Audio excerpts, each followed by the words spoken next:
Hello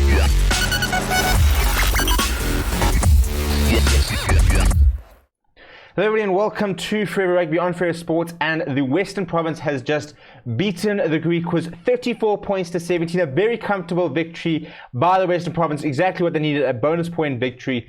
And the big thing for them, well, not the big thing, is that the Griquas played pretty well actually, and probably should have reduced the deficit if they weren't chasing the game and always turning down points over the game, because the Western Province discipline did allow the Griquas to have potential opportunities to get into the game, but with the Griquas trying to chase the game the entire time, kept turning down points on offer, and so sort of that gap just kind of widened because the Western Province are very good at taking their chances. The big thing about the Western Province today was their defense. It was absolutely impenetrable, and they really stood up right to the last minute, and that was pretty much the difference. Before we break down the game, look at some stats and everything like that, please do subscribe to the channel, bottom right hand corner there. Smash a like on the video as well. Let me know what you thought of the game. Right, so 5 tries to 2, Western Province sort of back to being the best, and it was pretty much what we expected, in that it was the forwards of the Western Province were just far too powerful. That Springbok front row was proving to be a nightmare to the Griquas, and as we sort of expected, it's just too strong, you know. So credit goes to the Western Province, because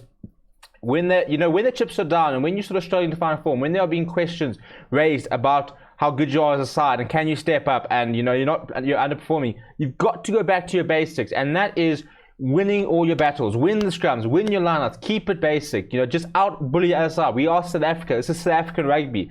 The Springboks thrive on their physicality, and when you've got so many Springboks on your side, you've got to use that physicality. And you look at the size of that Western Province pack. It is a very big pack, and that's what they did. They just fronted up and said, right, we will outmuscle you. From the first sort of 10 minutes scoring the try, where they mauled over. Bongi Mbonambi, probably one of the most confrontational hookers in the world, was immense today, and he was in their faces. He was very, very good, very aggressive, and that's what we need to see more of when it comes to the Western Province. That aggression, that in your face, that we will dominate the collision. We will just simply outmuscle you. We will just play harder than you, tackle harder, tackle better, run harder, in every sort of facet of the game, and that will get us over the end, because that is essentially what they did. I mean, if you look at the stats, possession-wise, Griquas actually had more possession, but the Western Province were asked to make a lot more tackles. The difference, however, is that the Western Province made 98 tackles, missing just 4 tackles. 4 tackles, whereas the Griquas were asked to make just 64 tackles and missed 12. You cannot expect to get anything out of a game where you're missing 12 out of 76 tackles. It's not good enough. Whereas the Western Province, made 109 tackles.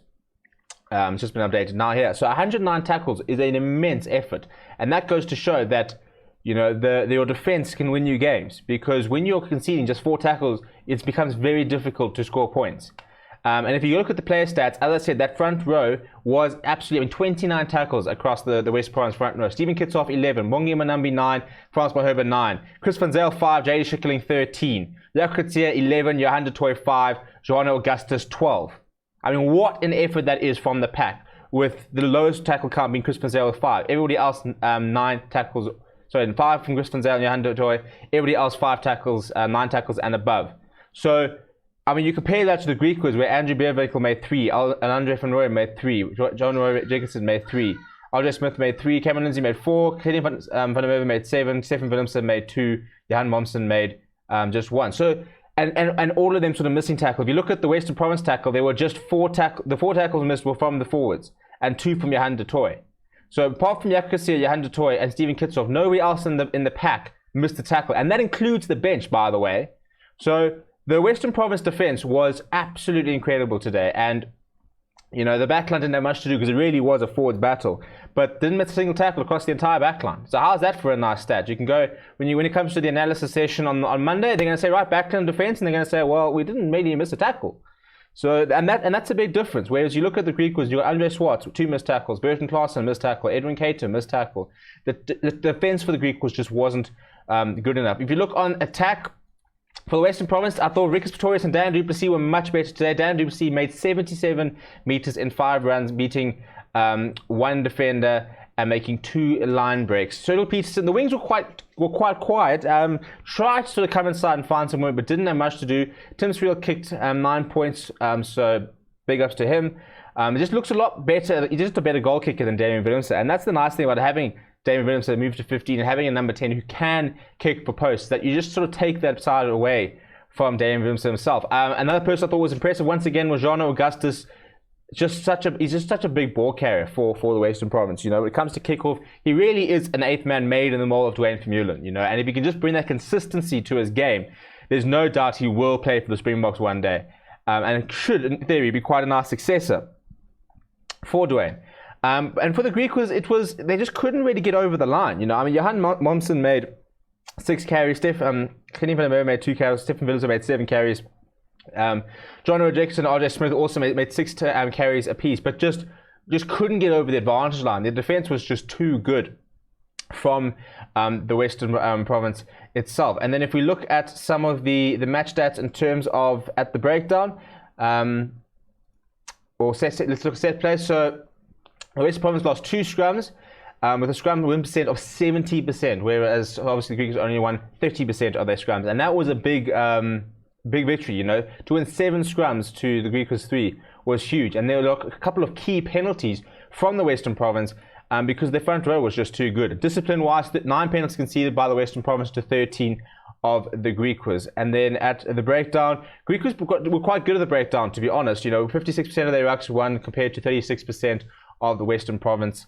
And then in terms of conversions missed, Tears didn't miss anything. Tim Swiel missed 2 conversions. So, yeah, look, it was just a game of forwards, really. You know, there's not much point even looking at the backlines because it was a forwards battle. And as we said in the preview, the Western Province forwards were better, and they were bigger, and they were more confrontational, and they just did that. They went back to the basics, and they just drew a line in the sand and said, you will not score points today. And they didn't right till the end. You know, 34-10 was what the score was going to be until they scored right at the end. So much improved performance by the Western Province. You know, bonus point victory will take them back up the table to I don't think it's been updated here. So that'll take them up to 31 points, which means that the Sharks will have to win tomorrow against the Cheetahs, and the Lions will have to win their match against the Bulls that they are trying to overtake the Western Province. So suddenly the Western Province are back in contention with a couple of games to go. We've got just 2 rounds after this, and the Western Province will have to play the Cheetahs and the Sharks. So 2 not particularly easy games, but then the Sharks and the Western Province, that's very much going to be a game for a certain position on the log. So Western Province, hopefully for Western Province fans, are peaking at the right times, but this cannot be an isolated performance. They need to be able to put that sort of defensive performance in again against the Cheetahs and again against the Sharks, because that sort of defense can win you trophies, but it's just been too inconsistent across the tournament. So a much improved performance by the Western Province, and something which they can build on, especially after a couple of weeks away from the game. Let me know what you thought of the game down below. Smash like on the video, subscribe to the channel. We will have more content coming up tomorrow with a match review of the Cheetahs versus Sharks game. We're also covering the South Africa versus Sri Lanka test. We'll have a review of day 1 up in a couple of hours, so make sure you keep everything locked on Forever Sports. My name is Steven, and I'll chat to you soon.